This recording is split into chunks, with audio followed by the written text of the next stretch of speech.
नहीं रुके। चलिए आगे हम चलते हैं और हम इस चीज को समझते हैं कि 75 प्लस क्वेश्चन के लिए आपको क्या करना होगा।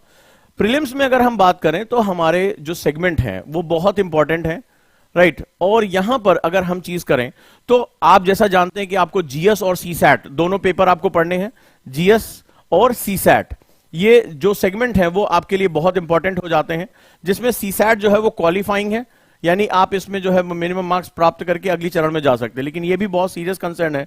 और जीएस के जो सेगमेंट्स हैं वो आप जानते हैं कि बहुत ज्यादा विविड है, history, polity, geography, economy, basic science, current affairs, India and world, तो ये जो सेगमेंट है वो काफी बड़ा जो है सेगमेंट हो जाता है, राइट। अब अगर हम बात करें तो इस पर्टिकुलर सेगमेंट में जो जीएस और सीसैट है इसको बैलेंस करना बड़ा जरूरी है। जीएस का जो पोर्शन है इसके मार्क्स ऐड होते हैं, इसीलिए इस पर अच्छा खासा समय देने की हमें जरूरत होती है, बहुत ध्यान से सुनते जाओ। और सीसैट जो होता है वो क्वालिफाइंग होता है, लेकिन बहुत ज्यादा बच्चे इसी में ही छटके खत्म हो जाते हैं। अब अगर मैं जीएस की बात करूं तो जीएस को पढ़ने का जो सबसे इंपॉर्टेंट जो आपके मार्क्स यहां पे जोड़े जा रहे हैं वो अगर हम देखें तो सबसे इंपॉर्टेंट दो तरीके से होता है।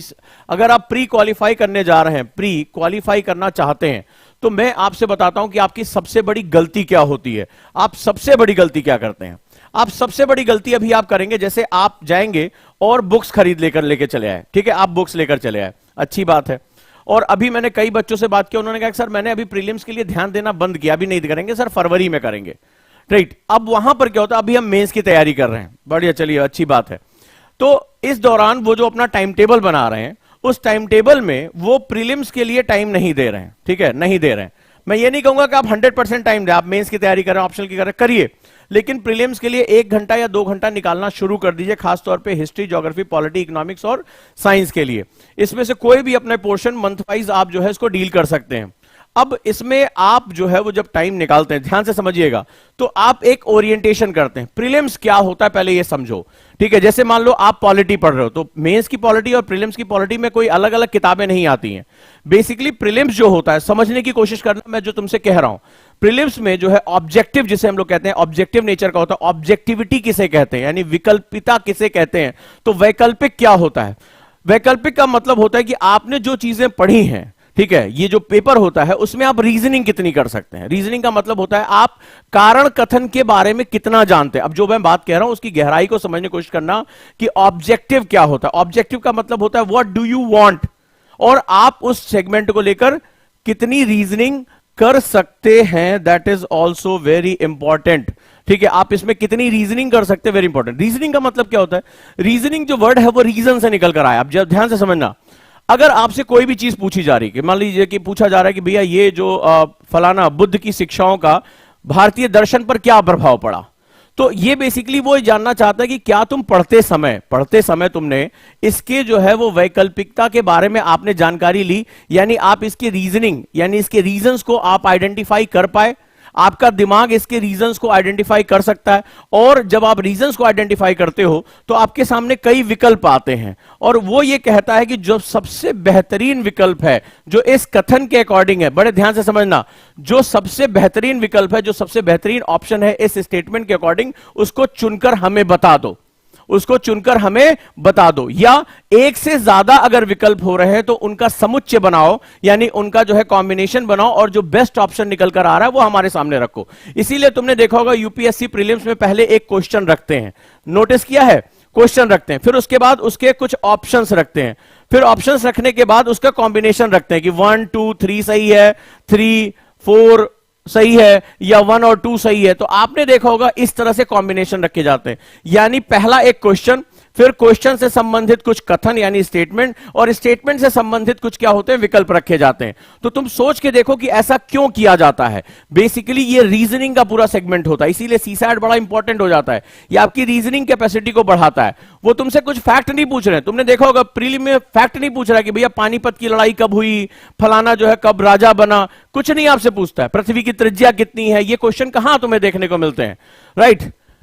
तो अब अगर हम बात करें तो यहां जो है वो रीजनिंग बड़ी इंपॉर्टेंट सेगमेंट है। रीजनिंग बहुत इंपॉर्टेंट सेगमेंट होता है। रीजनिंग का मतलब होता है आपका दिमाग जो है वो शर्लॉक होम्स की तरह होना चाहिए।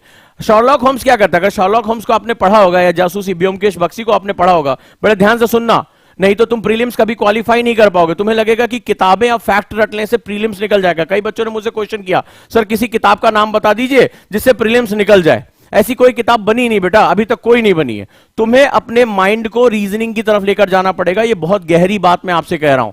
अब जरा हम छोटी सी एक बात करें तुमसे, तो रीजनिंग क्या होता है? रीजनिंग जैसे शार्लॉक होम्स या ब्योमकेश बख्शी हैं, तो उनके सामने कुछ जो है वो परिदृश्य होता है, एक जासूस के सामने परिदृश्य होता है।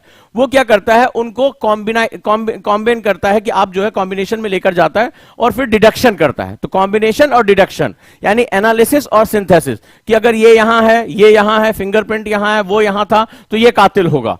तो यहां पर भी जो है वो सबसे पहले ये बात कहता है, जो यूपीएससी संस्था है, समझने की कोशिश करो कि वो प्रीलिम्स एग्जाम लेता क्यों है। बहुत इंपॉर्टेंट बात कह रहा हूं। तो जो प्रीलिम्स है, यूपीएससी की जो संस्था है, वो डायरेक्टली आपसे एक एग्जाम लेती, आपको आईएएस बना देती। तो प्रीलिम्स की जरूरत उसे क्यों पड़ी? प्रीलिम्स में सबसे पहले उसे यह चीज चाहिए कि मुझे यूपीएससी में उसे ऑफिसर्स चाहिए। ठीक है, ऑफिसर्स, चाहे वो आईएएस ऑफिसर्स हो, आईपीएस हो, आईआरएस हो, ठीक है।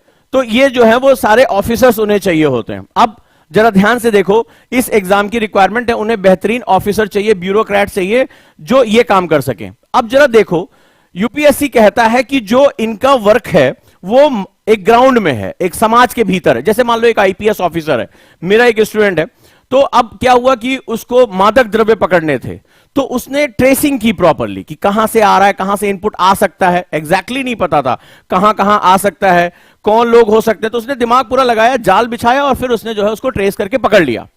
ठीक है, ट्रेस करके पकड़ लिया कि उसके विकल्प निकाले। इसी तरह एक आईएएस ऑफिसर है, तो कैसे कैसे वो पैसे का जो है वो जाना रोका जा सकता है, भ्रष्टाचार कैसे रोका जा सकता है, कैसे लाभार्थियों की संख्या बढ़ाई जा सकती है, बहुत काम है। आईआरएस ऑफिसर है कि भैया ये ट्रांजैक्शन हो रहा है इस खाते से इस खाते में, तो ये अचानक से ज्यादा क्यों होने लगा, तो उस पर क्या करता है, रीजनिंग करता है। तो उनको जो ऑफिसर चाहिए, उनका यह मानना है, यूपीएससी संस्था का, जो बात कह रहा हूं बड़ी गहराई से समझने की कोशिश करना, यूपीएससी संस्था का जो मानना है वो यह मानना है कि नॉलेज को प्राप्त करने के लिए रीजनिंग कैपेसिटी सबसे पहले होनी चाहिए। रीजनिंग का मतलब होता है कि जो मेरे सामने सिनेरियो है, मैं उसको समझकर डिडक्शन कितना अच्छा कर सकता हूं, किसी एक बिंदु पर कितना पहुंच सकता हूं। इसीलिए जो यूपीएससी प्री का जो सेगमेंट होता है, बहुत ध्यान से समझना, तो वहां क्वेश्चन जब आपसे देते हैं, तो क्वेश्चन देने के बाद आपके सामने कुछ स्टेटमेंट रखते हैं, और स्टेटमेंट रखने के बाद आपके सामने 4 विकल्प रखते हैं। इन चारों में से कोई एक विकल्प सही होता है। इसका सबसे बड़ा इंपॉर्टेंट है कि आपका दिमाग इतनी इंफॉर्मेशन से अपने काम का एक डिडक्शन कैसे कर सकता है।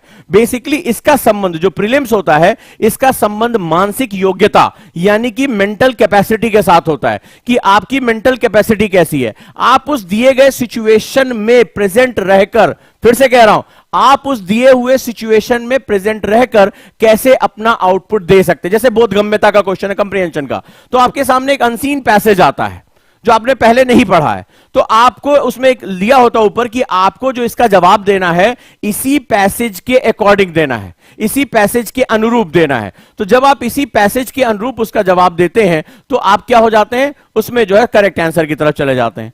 सो प्रीलिम्स का जो फंडामेंटल है उस समझने की कोशिश करो। ये कोई रट्टाफिकेशन का एग्जाम नहीं है, डाटा को मगअप करने का एग्जाम नहीं है, और ना ही कोई किताब इसको जो है वो गारंटी देती है कि इसको पढ़ लेने के बाद आपका प्रीलिम्स निकल ही जाएगा, क्योंकि ये एक रीजनिंग का एग्जाम है, ये आपकी मानसिक योग्यता, फिर से कह रहा हूं, प्रीलिम्स